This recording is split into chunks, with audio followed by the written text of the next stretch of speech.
बिस्मिल्लाहिर्रहमानिर्रहीम। अस्सलाम वालेकुम। सीपीएल के मैच में आजम खान की तूफानी बल्लेबाजी, जबकि किरण पोलार्ड और वहाब रियाज और साथ ही साथ एम्पायर उलझते उलझते रह गए हैं। दरअसल हुआ क्या था, तमाम तर तफसील आप भाइयों को इस वीडियो में मिल जाएगी। आप भाइयों से मुद्बाना गुजारिश कि इस वीडियो को आखिर तक जरूर देखें और हमारे इस चैनल को सब्सक्राइब करें। दोस्तों, गुज़िश्ता कल के होने वाले सीपीएल मैच में आजम खान ने तूफानी बल्लेबाजी का मुजाहरा किया। उन्होंने 30 गेंदों पर शानदार 2050 रन बनाए। इस दौरान आजम खान ने 5 चौके जबकि 3 बुलंदबाला छक्के भी लगाए। आजम खान की टीम की बात करें तो उनकी टीम ने मुकर्ररा 20 ओवर्स में 8 विकेट के नुकसान पर 151 रन बनाए, जो कि जमीका तिलावा की टीम ने ये टारगेट 17.4 ओवर में पूरा करके बारबाडोस रॉयल को शिकस्त 2-4 कर दिया। मगर आजम खान ने अपनी क्लास साबित कर दी। मोहम्मद आमिर की बात करें तो मोहम्मद आमिर ने इस मैच में 2.2 ओवर कराए, 15 रन दिए और इस मैच में वो विकेट से महरूम रहे। और जमीका तिलावा ने 17.4 ओवर में कामयाबी हासिल करके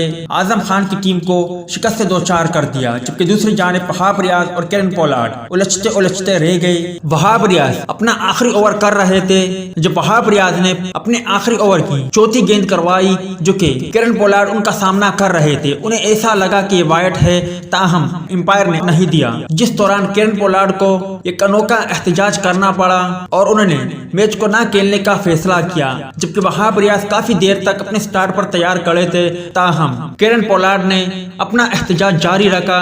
कुछ देर मैच रुकने के बाद मैच का आगाज दोबारा हो गया और वहाब रियाज ने अपने ओवर को मुकम्मल किया। ताहम इस मैच में किरण पोलार्ड की टीम ने वहाब रियाज की टीम को शिकस्त 2-4 कर दिया।